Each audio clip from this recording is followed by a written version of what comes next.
Ukraine is preparing something big at Russia's border. Across multiple fronts simultaneously, forces are being repositioned. In the north, fortifications are being strengthened.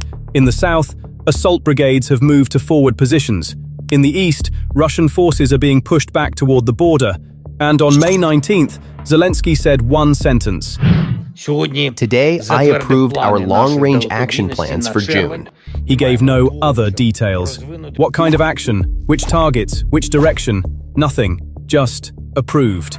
He did the exact same thing in the summer of 2024. Back then, he also said, plans approved, and gave no details. Then Ukraine went quiet.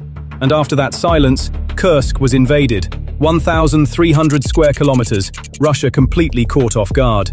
In 2025, the same silence, followed by Operation Spiderweb, a coordinated strike on Russian airfields. Nobody saw it coming. Now it's the summer of 2026. Same indicators, same silence, same build-up.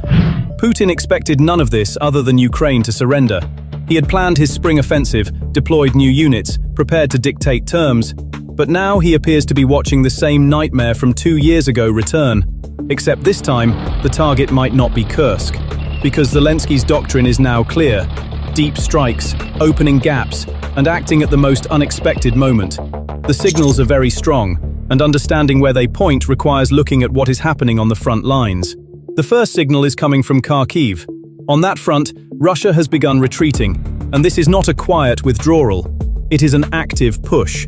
Ukrainian forces are liberating villages across the Kharkiv region one by one, driving Russian troops back toward the border. Kupiansk, the critical railway hub Russia spent months trying to encircle, has fully returned to Ukrainian control. Once Ukrainian UAVs severed Russian supply lines, their positions became untenable, and units were forced to pull back northeast. The direction of that retreat matters, toward the Belgorod border. Meanwhile, in the south, airborne forces recaptured 480 square kilometers. When Starlink was shut down for Russian units in February, their command and control systems collapsed, and Ukraine exploited that blind spot. Defense Minister Advisor Beskresnov said it plainly. All command collapsed. The Wall Street Journal called it the largest Ukrainian territorial gain in over 2 years. And Ukraine is reinforcing this with mid-range drones, striking logistics, ammunition depots, and command posts at 200 kilometers depth. Defense Minister Fedorov told The Strategist, "We've seized the initiative in mid-range strikes. The goal is to isolate the battlefield." Now look at Belgorod's situation. In October 2025, Ukraine struck the Belgorod Dam. Uncontrolled water flow into the Siversky Donets paralyzed logistics and isolated 4 brigades. Governor Drozdenko was forced to declare his region a front-line zone. In the first quarter of 2026 alone, 243 enemy drones were shot down. Troops withdrawn from the Leningrad region left Belgorod further exposed. The S-400 systems that formed the backbone of its air defense were transferred to the Ukrainian front, leaving the region's air protection inadequate.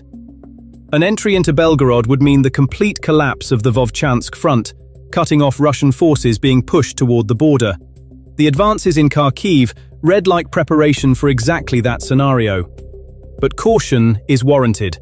Russia knows Belgorod is weakened and may be reinforcing it. According to ISW's May 2026 assessment, no significant reinforcement has materialized yet, but the possibility of a trap cannot be entirely dismissed. General Apostol, commander of the Oleksandrivka operation, summarized the secret to success. Silence and secrecy, same as Kursk and Dobropilya. The second signal comes from the southern front, and 2 things are happening simultaneously. First, structural collapse on the front line. Ukrainian assault brigades struck in multiple directions at once. Russian defensive positions, trenches, bunkers, minefields built over months, fell apart in a single day. Soldiers abandoned their positions, equipment, and ammunition. Some openly refused to fight. The first cases of mass surrender were recorded. Rybar, Russia's most followed military blogger, a pro-Russian source, confirmed the situation from his own side. Ukraine is advancing further south than previously reported. Russian forces are being squeezed toward Kamyanska and the Yanchekrak River. No room to maneuver. Disastrous. Fedorov's figures reveal the scale of collapse. The cost Russia pays per square kilometer of advance rose from 67 casualties in October to 254 in March, a record. And the 70,500 contracts signed in the first quarter of 2026 fall short of replacing losses. The army is losing more than it recruits and can no longer regenerate itself. On May 20th, Syrsky announced a first. For the first time in Ukraine's history, it conducted more daily attacks than Russia. The initiative is changing hands. But behind the southern collapse, a larger strategy is emerging: Crimea isolation. 1/3 of the Black Sea Fleet has been sunk or damaged, 7 of 12 landing ships have been destroyed, and the fleet was forced to flee from Sevastopol to Novorossiysk. The SBU's Alpha Special Forces are systematically striking Crimea. Ships, radars, and air defense systems are being eliminated one by one.